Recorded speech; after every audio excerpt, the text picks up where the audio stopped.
Luego tenemos el número 75, que es la gestión de memoria. En este script se abordan conceptos esenciales sobre cómo Python gestiona la memoria, la referencia de los objetos y la persistencia de los datos.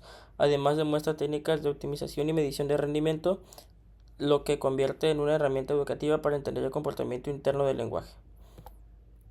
Esto es muy importante ya que mm, es para que un lenguaje de programación sea óptimo tiene que tener un manejo de memoria o de los componentes correctos para que no, cuando haya mucha carga de trabajo, el proyecto no se venga abajo. Bueno, el flujo del script es la asignación de la memoria y las referencias, luego las clases y referencias múltiples, por persistencia de datos con pickle y por último la recursividad y medición del rendimiento.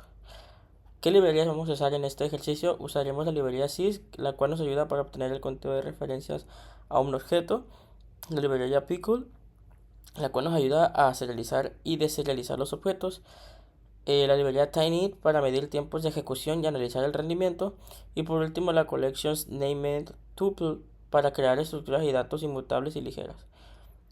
Aplicaciones prácticas que tiene este código es que nos ayuda en la optimización del código, en la gestión de la memoria, la persistencia de datos, en la educación y el análisis de Python, de cómo maneja la memoria de nuestro ordenador. Bueno, este, pues nos pasamos al código y como podemos ver tenemos dos variables que tienen el mismo valor.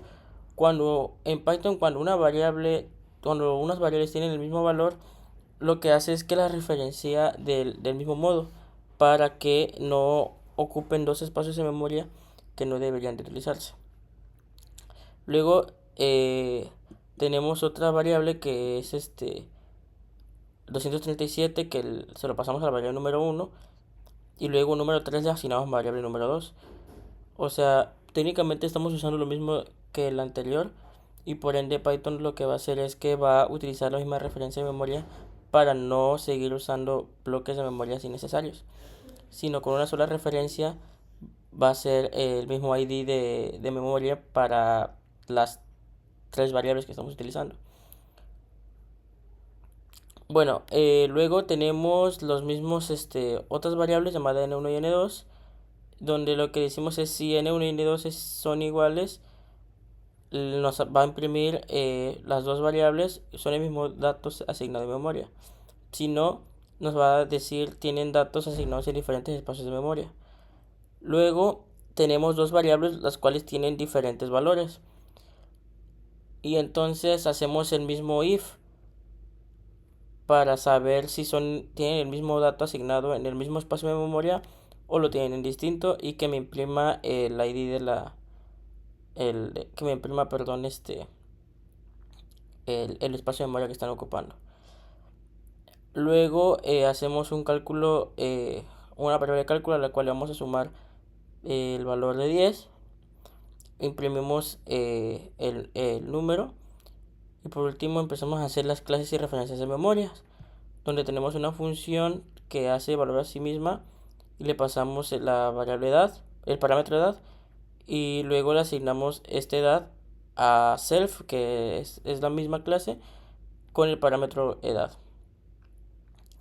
Y posteriormente seguimos trabajando con estos tipos de referencias y importamos en las librerías de timeid para poder gestionar los tiempos, además de la otra que habíamos hecho de colecciones para poder manejar tuplas para este tipo de ejercicio, de análisis que estamos haciendo respecto al manejo de memoria. Posteriormente seguimos usando más más variables y implementamos la recursividad con el cálculo de Fibonacci